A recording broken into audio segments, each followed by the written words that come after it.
요즘 올림픽이 계속되며 오늘 이제 폐막식을 앞두고 있는 올림픽입니다. 내 올림픽 뉴스 가운데 메달만큼 값진 4등, 노메달 아닌 당당한 4위라고 하는 그 기사를 제가 보았습니다. 참 제 눈길을 끌어서 그 기사를 쭉 읽어보는데, 순위에 따라 메달 색깔이 바뀌어지는 올림픽에서 4등은 가장 아쉬운 성적이라고 합니다. 또 4등을 한 그 선수는 메달을 따지 못했다는 그 박탈감이 그 누구보다도 큰 그러한 자리에 있는, 그래서 그 박탈감 때문에 참 힘들고 어려운 가운데 있는 것이 바로 4등을 한 선수다라고 하면서요, 이번 올림픽에서 우리 한국 국가를 대표해서 나아가서 4등을 했던 많은 선수들의 그 모습들을 보여주고, 4등이었지만 당당한 그들의 모습뿐만 아니라 또 처음으로 올림픽을 출전했던 럭비 선수들, 우리는 그런 종목이 있는지도 모르고 또 그런 선수들이 나가는지도 몰랐던 이러한 선수들 뿐만 아니라 그 외에 많은 국가를 대표해서 나가지만 주목받지 못했던 그러한 종목들과 선수들에게 더 큰 격려와 그 박수를 보내야 한다라고 하는 그런 내용이었습니다. 이 기사를 접하면서 세상도 참 많이 바뀌어 간다. 그냥 성적순에 따라서 우열을 가리던 그런 세상의 모습이 아니라, 이제는 참으로 다른 사람들이 주목하지 못했던 그 자리에서 묵묵히 자기 자리를 지켜가는 그들에게도 관심을 기울이고, 또 그들에게도 격려의 박수를 주자고, 그렇게 격려하는, 또 이렇게 함께하는 이런 세상의 모습이 점점 변화되어져 가는 모습이다라는 생각이 들었습니다. 물론 그렇지 않은 모습도 있었습니다. 많은 그 인터넷의 댓글들을 보면 그것도 못 넣느냐, 그것도 축구라고 하느냐, 내가 해도 너보다는 낫겠다, 이런 인터넷 댓글들을 달아놓은 것들을 보면 모두는 다 이렇게 생각하는 것이 아니다라는 생각이 들고요. 물론 그들의 마음도 이해가 됩니다. 승리를 기대했는데 패배하니까 정말 더 멋진 승리를 할 것이라고 그런 기대를 가졌는데, 그런 기대에 미치지 못하니까 그들은 감정적으로 그 결과에 대해서 반응을 하는 것입니다. 근데 그렇게 반응하는 사람들이 꽤 많았다는 것입니다. 여러분, 우리가 기대했던 것과 다른 결과가 주어졌을 때 우리는 어떻게 반응하고 있습니까? 고린도 교회의 교인들도 자신들이 기대했던 것과는 다른 바울의 그 선택을 보면서 그들은 감정적으로 반응을 했습니다. 그래서 바울의 신실성에 대해서 오해를 하고 그 바울을 비난했던 것입니다.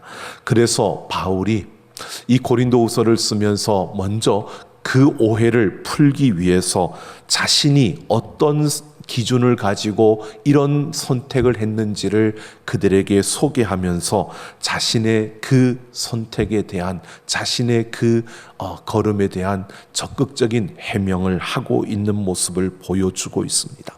오늘 이 말씀을 우리가 함께 생각하면서 바울이 소개한, 그가 기준으로 삼았던 그 삶의 기준이 무엇이고, 또 불확실한 이 시대 속에서 하나님이 기대하시는 우리의 모습은, 우리가 생각했던 것과 다른 그런 상황들이 우리 앞에 펼쳐졌을 때 하나님께서 우리에게 기대하시는 모습은 무엇인가를 우리가 함께 생각해 보려고 합니다.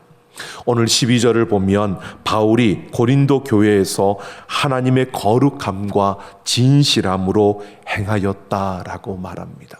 이것은 세상의 방법을 쓰지 않고 하나님의 은혜로 행하였다라고 하는 것입니다.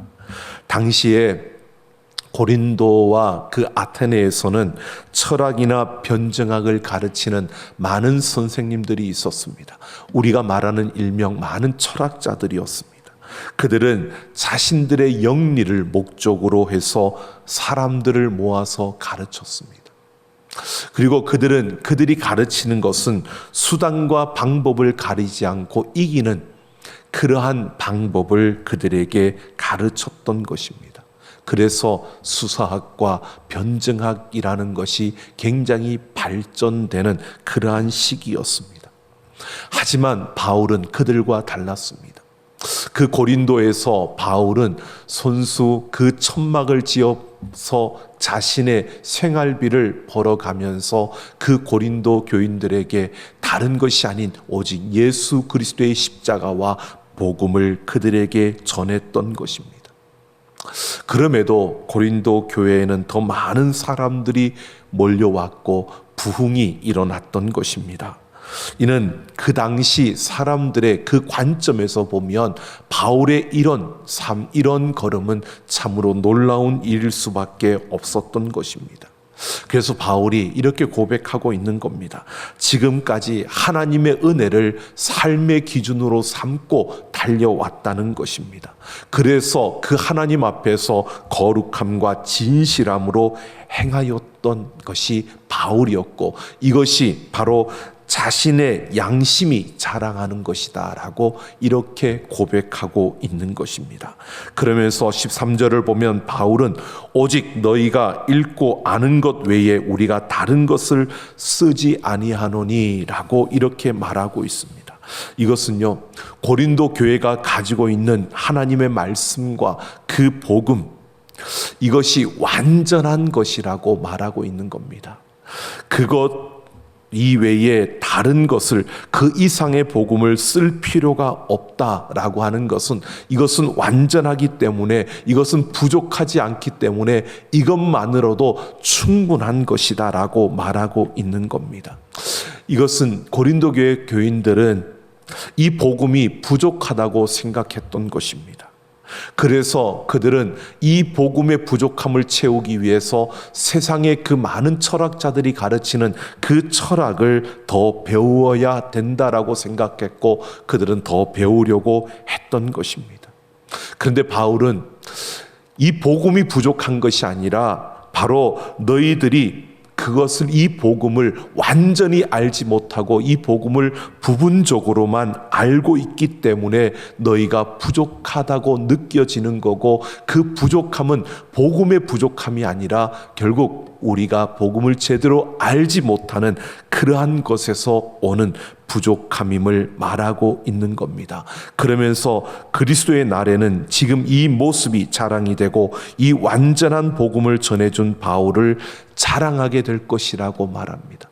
지금은 너희가 이 복음을 완전히 알지 못해서 부족하다, 이 복음으로는 완전하지 않다라고 생각하지만, 결국 예수님이 다시 오시는 그날에, 모든 것이 드러날 그날에 보면 이 복음이 완전했다는 것을 알게 될 것이고, 그리고 그것이 이 세상의 기준, 세상에서 바라보는, 겉으로 보여지는, 또 드러나는 그 결과, 열매들, 이것만 잠시 잠깐의 그 열매들로 너희들이 비교해서 부족하다 생각하고, 그래서 세상의 철학이 우리에게 필요하다 생각했지만, 결국 그리스도의 그 날이 되면 너희들은 그 세상에서 중요하게 여겼던, 세상에서 기준이 되었던 그 모든 것들은 다 사라져 버리고 이 복음만이 완전하다는 것을 보게 되고 또 알게 될 것이라고 말합니다.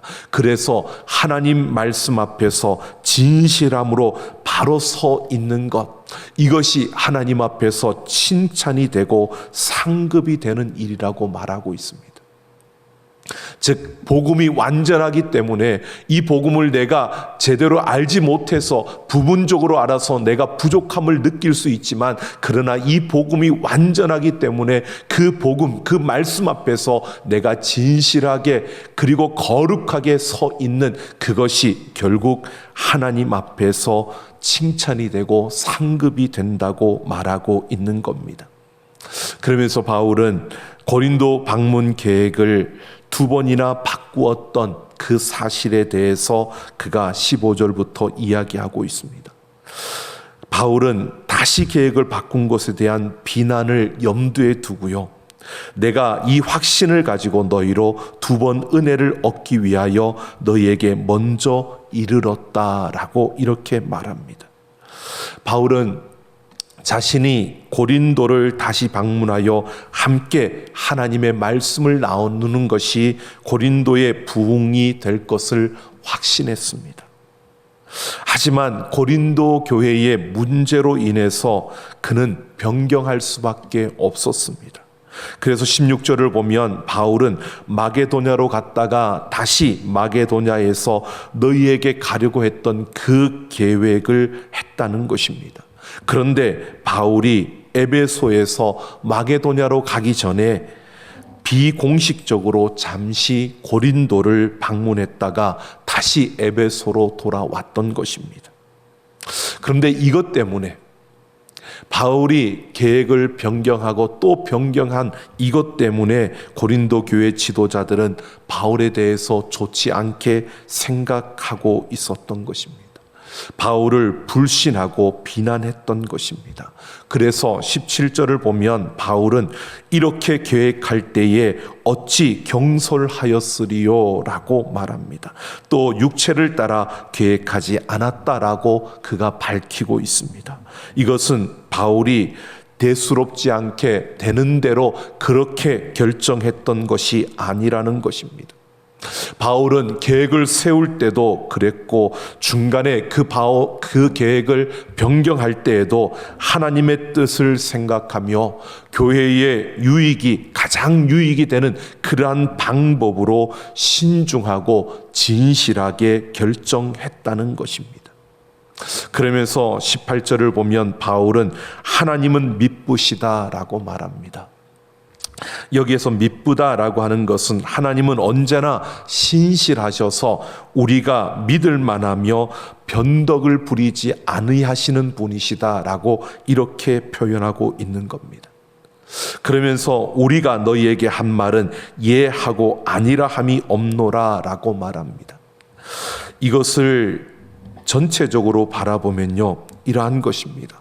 바울 자신도 한 입으로 예와 아니오를 말하는 사람이 아니라는 것인데 결국 이렇게 말하고 있는 겁니다. 하나님에 대해서 지금 진술하는 하나님은 미쁘시다라고 말하는데 바울은요, 지금 내가 변덕스러운 사람이 아니고 충동적인 사람이 아니라는 것을 하나님이 나에게 보증하신다는 겁니다. 그 미쁘신 하나님이 나를 보증하고 있다. 그 하나님이 미쁘신 것처럼 나는 그 하나님을 닮은 진실한 사람이라고 그들에게 말하고 있는 겁니다.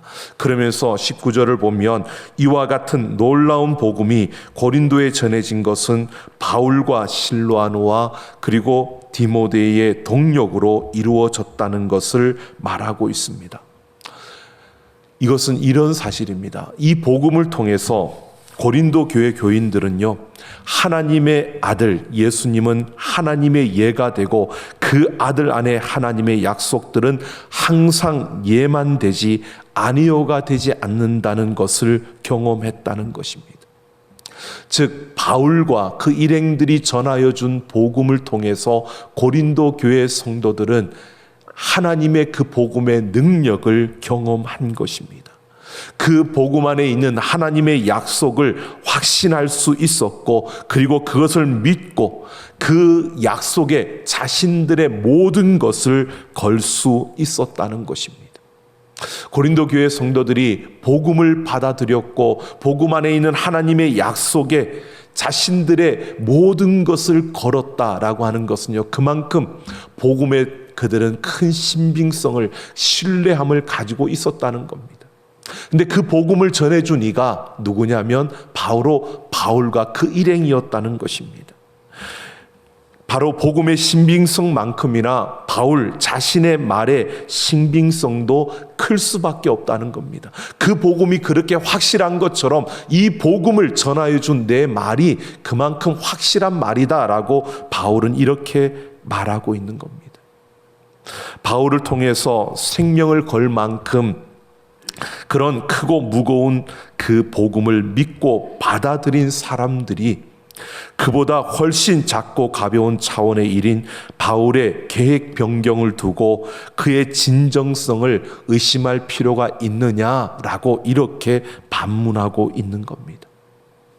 그러면서 바울은요, 자신의 오해를 푸는 이런 해명의 차원을 넘어서 이제 그들에게 말하는 것입니다. 하나님의 기대를 말하는 것입니다. 이 세대 속에서 우리에게 기대하시는 하나님의 그 모습을 그들에게 교훈하는데요. 20절을 보면 하나님의 약속은 얼마든지 그리스도 안에서 예가 되니라고 그렇게 말하고 있습니다. 즉 예수님은 이 땅에서 사는 동안 하나님의 뜻과 말씀에 순종하셨습니다. 언제나 하나님의 그 말씀에 예와 아멘으로 진실하게 행하셨던 예수님, 그 예수님을 통해서 성경의 수많은 그 예언의 말씀들, 그 약속들이 이루어졌습니다. 그리고 앞으로도 이루어질 것입니다. 예수님은 율법의 완성이시고 우리의 구원이십니다. 그러므로 바울이 이렇게 말하고 있는 겁니다. 내가 하나님의 말씀 앞에서 진실하게 그렇게 하나님의 은혜로 내가 살아왔던 그 걸음이었던 것처럼, 바로 그것은 예수 그리스도가 하나님의 약속의 말씀을 온전히 이루는 그 삶을 통해서 우리에게 보여주신 그 걸음이었고, 이제 우리 모두는 고린도 교인들에게도 말하고 있는 겁니다. 이제 우리는 예수 그리스도 안에서 하나님의 말씀과 그 뜻에 대해서 진실하게 아멘으로 화답하여 하나님께 영광을 돌리는 자가 되어야 한다고 말하고 있는 겁니다. 하나님은 우리에게 이런 모습을 기대한다는 것입니다. 하나님의 뜻과 그 말씀 앞에서 우리가 진실하게 행하는 그 걸음을 통해서 하나님께 영광을 돌리는, 아멘으로 화답하는 우리의 걸음을 통해서 하나님의 이름을 높이는 그러한 삶을 살아가는 우리의 모습을 기대한다는 것입니다. 그런데 여러분, 하나님 말씀 앞에서 진실하게 서는 이것은 우리의 결단, 우리의 힘, 우리의 능력으로 가능한 것이 아니라는 겁니다. 그래서 바울은 21절에서 22절을 보면 우리를 하나님의 영광을 위한 백성으로 삼기 위해서 하나님께서 우리에게 행하신 그 일을 네 가지로 소개하고 있습니다. 그 첫째는 그리스도 안에서 굳건하게 하시고 라고 하는데요, 이것은 우리와 예수 그리스도와의 연합 관계를 굳건하게 하셨다라고 하는 것입니다. 특히 현재 시제로 되어 있습니다. 이 굳건하게 하다가 현재 시제로 되었다는 것은 지속적으로 계속해서 굳건하게 하시고 있다는 겁니다. 하나님은 우리와 예수 그리스도와의 연합적인 그 관계를 계속해서 굳건하게 우리에게 하고 있다, 이렇게 우리를 굳건하게 하고 있다고 말하고 있는 겁니다. 뿐만 아니라 두 번째로 우리에게 기름을 부으신 이라고 말합니다. 이것은 우리를 하나님과의 관계 속으로 특별히 구별하셨다라고 하는 것입니다. 하나님과의 특별한 관계 속으로 하나님께서 특별히 이 세상 속에서 우리를 구별하셨다는 것입니다. 그리고 세 번째는 우리에게 인치시고라고 합니다. 이것은 우리를 그의 소유로 삼으셨다는 것입니다. 그리고 네 번째는 보증으로 우리에게 성령을 주셨다라고 합니다. 여기에서 우리가 보증이라고 하는 이 단어는요, 첫 지불금이라는 뜻입니다. 이것은 상업적인 용어인데 이런 것입니다. 성령님은 하나님이 우리에게 주실 유업 중에 첫 번째 지불금으로 우리에게 주어진 유업이라는 것입니다. 즉 내가 하나님의 자녀가 됨으로 말미암아 하나님께서 우리에게 주시는 유업이 있는데, 자녀로서 받을 유업이 있는데, 그 유업 중에 제일 첫 번째 지불금으로 우리에게 주신 것, 그것이 바로 성령님이다라고 이렇게 말해주고 있는 것입니다. 그러므로 우리는 바로 이러한 것을 볼 수 있습니다. 우리는 하나님께서 이 세상 속에서 특별히 구별하셨습니다. 그리고 하나님의 소유로 삼으셨고요, 우리에게 유업으로 성령님을 주셨습니다. 그리고 예수님과의 연합을 지속적으로 굳건하게 하신다는 것입니다. 그러므로 그 하나님을 신뢰하고 의지하며 그 하나님 앞에서 진실하라는 것입니다. 때로는 우리가 그 하나님을 다 알지 못하고, 때로는 우리가 그 복음을 다 이해할 수 없어서 우리의 부족함을 느끼게 되고, 우리가 불안하게 되고 두려움을 갖게 되는 그러한 존재입니다. 그럼에도 오늘 바울은 우리에게 말하는 것이요, 하나님이 우리를 특별하게 구별하셨고 우리를 하나님의 소유로 삼아 주셨고, 그 유업으로 성령님을 우리에게 주셨고, 또 계속해서 그리스도와의 연합을 굳건하게 하고 계시는 그 하나님이시기에 그 하나님을 신뢰하며 하나님의 뜻과 그 말씀 앞에서 우리가 진실하게 서라는 것입니다. 더 이상 어떤 환경과 상황과 세상에서 우리에게 공격하는 그러한 물결에 두려워하거나 염려하지 말고, 그 하나님을 신뢰하며 다른 어떠한 결과가 우리에게 주어질지 두려움이 밀려오더라도 그 하나님을 의지하며 그 하나님의 말씀과 뜻 앞에서 진실하게 행하는 그 걸음을 통해 하나님께 영광을 돌리는, 하나님의 이름이 높임을 받는 그러한 삶을 살아야 된다고 우리에게 말하고 있는 겁니다. 하나님은 우리가 어떤 순간에도요, 하나님을 의지하고 하나님의 뜻과 말씀 앞에 진실하게 아멘으로 그 앞에 달려가는 우리의 걸음을 통해서 하나님의 이름이 높임을 받고 하나님께 영광이 되는 그런 우리의 모습을 기대하고, 또 그러한 모습을 하나님이 원하신다는 것입니다. 우리의 삶에 여러분 힘들고 어려운 일이 주어지더라도, 우리가 다 이해할 수 없는 그런 일들이 우리 앞에 펼쳐지더라도요, 나를 특별히 구별하셨고 나를 하나님의 소유로 삼아 주셨고 내게 유업으로 성령을 주셨고 예수 그리스도와의 연합을 지속적으로 굳건하게 하시는 그 하나님을 신뢰하며 그 하나님 앞에 아멘으로 화답하며 진실하게 서는 우리 모두가 되기를 예수님의 이름으로 축원합니다. 마태복음 7장을 보면 예수님은 주님의 종이라고 칭하던 자들이 와서 주여 우리가 주의 이름으로 선지자 노릇하며 주의 이름으로 귀신을 쫓아내며 주의 이름으로 많은 권능을 행하지 아니하였나이까 라고 하자 그들을 모두 쫓아내시면서 내가 너희를 도무지 알지 못하니 불법을 행하는 자들아 내게서 떠나가라 라고 하셨습니다. 여기에서 우리는 이러한 것을 볼 수 있습니다. 세상과 사람들이 보는 기준과 예수님이 보는 그 기준이 다르다는 것을 볼 수 있습니다. 사람들은요, 주의 이름으로 선지자 노릇도 하고 주의 이름으로 귀신을 쫓아내고 많은 권능을 행했던 것, 눈으로 보여지는 수많은 그 이적들과 기적들을 행했던 것, 이것을 가지고 이렇게 했으니까 우리는 주님의 자녀다라고 생각을 했지만, 그러나 예수님은요, 그들을 쫓아내시며 내가 너희는 도무지 알지 못한다, 불법을 행하는 자라고 그들에게 말씀하셨습니다. 여러분, 큰 능력을 나타낸다고 해서, 큰 일을 많이 했다고 해서 모두 하나님의 뜻대로 일한 것이 아니라는 것을 우리가 분명히 볼 수 있습니다.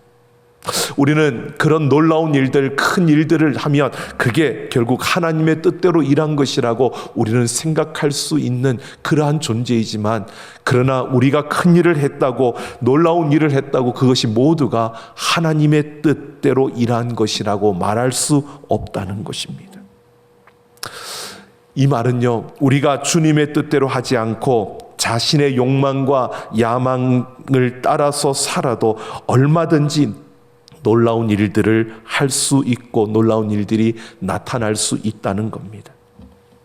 이스라엘의 초대왕 사울 왕이요, 자기 욕심과 야망으로 아말렉 군대와의 싸워 큰 승리를 거두었습니다. 하지만 하나님은 그를 버리셨습니다. 그럼에도요, 사울 왕이 금방 그 왕위 자리에서 떨어진 것이 아니라 그는 왕위에서 오래도록 앉아 있었습니다. 여러분, 우리가 성공하고 또 일이 잘 되어진다고 해서 그것이 전부 하나님의 뜻이라고 말할 수 없습니다. 여러분, 지금 이 세상에서 어떻게 일들이 잘 풀려간다, 너무 잘 풀려간다, 그것이 전부 하나님의 축복이라고 볼 수 없다는 것입니다. 중요한 것은요, 이 세상에서 일이 잘 되든 안 되든 이게 중요한 것이 아니라 어떤 환경, 어떤 상황 속에 있더라도 내가 하나님 앞에서 진실하게 서 있는 것, 하나님의 뜻과 말씀 앞에 내가 아멘으로 화답하며 진실하게 그 자리를 지켜가는 그 걸음을 살아가는 것, 이것이 중요한 것입니다. 우리의 삶의 기준은요, 하나님이 우리에게 기대하시는 우리의 삶은요, 세상의 어떤 가치로 보는 것이 아닙니다. 우리가 얼마나 가졌느냐, 얼마나 놀라운 일을 했느냐, 우리가 얼마나 많은 것을 누리고 그리고 많은 것을 쌓았느냐, 이것이 아닙니다. 하나님이 바라시는 것은, 우리에게 기대하시는 것은 하나님의 말씀과 그 뜻 앞에서 언제나 진실하게 그 아멘으로 그 하나님 앞에 서는 우리의 삶을 기대하고 있다는 것입니다. 여러분, 우리는 이 세상에 있기 때문에 세상의 기준에 우리는 쉽게 매몰되어서 그것을 따라 살아갈 때가 너무 많습니다. EBS에서 재미있는 실험을 한 것을 보았습니다. 신호등 앞에 멈춰 서 있던 차가요, 녹색불로 바뀌어도 출발하고 있지 않을 때 뒤에 있는 차량이 어떻게 반응하는지를 본 건데요, 얼마 만에 경적을 울리는가라는 것을 조사했습니다. 그 앞에 선 차가, 녹색불로 바뀌었는데 움직이지 않는 차가 작은 소형차였을 때는 평균 3초 만에 경적이 울리더랍니다. 빵빵 거리더랍니다. 그런데 그 앞에 섰던 차가 중형차나 그리고 외제차가 딱 섰을 때는 경적이 울리는 시간이 10초 걸리더랍니다. 이것을 그냥 우리가 생각할 때 그럴 수 있지라고 생각하지만, 물론 어떤 차는 그냥 그 경적을 울리지 않고 차를 돌려서 빼서 다 그냥 먼저 추월해 가는 그런 차들도 있었다고 합니다. 그런데 이것은 무엇을 말하느냐 하면요, 앞에 차량이 작은 차냐 큰 차냐에 따라서 경적을 울리는 반응하는 속도가 다르다는 것은요, 은연중에 우리의 가치의 기준이 바로 그 기준이 소유의 크고 작음에 달려 있다는 것을 말해주고 있는 것이라고 그렇게 학자들이 이야기하고 있습니다. 소유가 그 자체가 크면 이것은 그만큼 가치 있는 것으로, 그리고 그 사람의 존재도 그만큼 크다고 보는 것입니다. 그래서 길을 쓰고 가지려고 하고, 그래서 길을 쓰고 부자가 되고 싶어 하는 것이 세상의 모습이라는 것입니다. 여러분, 우리는 어떤 기준, 여러분, 세상에서 우리는 그러한 기준과 그런 가치를 배웠습니다. 하지만 우리는 예수 그리스도를 믿음으로 그와 다른 가치와 기준을 우리는 또 공급받았습니다. 여러분, 우리는 삶에서 우리가 갈등이 일어날 수도 있습니다. 어떤 기준을 따라야 될까? 여러분, 우리는 어떤 기준을 따라야 될까요? 이 세상의 가치와 기준이 아니라 우리는 하나님의 우리에게 말씀하신 이 가치와 기준을 따라야 합니다. 왜? 이 세상은 지금 잘 되는 것 같지만 결국 다 사라져 없어질 것들이고요, 우리에게 중요한 것은 영원히 우리 하나님과 함께할 그 영원한 나라이기 때문에 오늘 우리는 무엇보다 이 세상의 기준과 가치가 아닌 하나님의 기준과 가치로 이 시대를 살아가야 하는 것입니다. 불확실한 시대, 여러분, 우리는 두려워할 것이 없습니다. 불확실하더라도요, 세상 사람들은 불확실하기 때문에 두려워할 수밖에 없고 염려할 수밖에 없고 걱정할 수밖에 없지만, 우리는 불확실한 시대 속에서도 걱정할 것이 없는 것이에요. 우리의 가치와 기준은 하나님을 따르면 그 다음 우리의 모든 걸음은 하나님이 책임져 주시기 때문입니다. 바울은 그래서 이렇게 살았던 겁니다. 하나님 말씀 앞에서, 하나님의 뜻 앞에서 진실함으로 행하며 그는 하나님께 영광을 돌리는 이 삶의 기준을 가지고 그는 살았던 것입니다. 세상에 있지만 세상에서 많은 것을 배웠고 그는 그러한 가치를 가지고 살아왔던 그 걸음을 돌이켜서요, 그는 세상의 모든 것을 다 배설물로 여기며 오직 하나님의 그 기준, 그 가치를 가지고 그는 달렸던 것입니다. 오늘 우리는 우리가 어떤 존재인가를 잊지 마십시오. 하나님께서 특별하게 우리를 구별하셨습니다. 하나님께서 하나님의 소유로 삼아 주셨습니다. 유업으로 성령님을 우리에게 주셨습니다. 우리는 이 세상에 있지만 여러분, 예수 그리스도와의 연합을 계속해서 지속적으로 굳건하게 하나님이 우리를 만들어주시고 그렇게 우리를 지켜주고 계십니다. 그러기에 우리는 성령님의 인도하심과 그 은혜를 따라서 여러분, 하나님 말씀 앞에서 진실하게 살아가는 우리의 삶, 우리의 걸음을 통해 하나님의 영광이 되는, 하나님이 자랑이 되는 우리 삼락 가족들이 되기를 예수님의 이름으로 축원합니다. 우리 함께 찬양하겠습니다.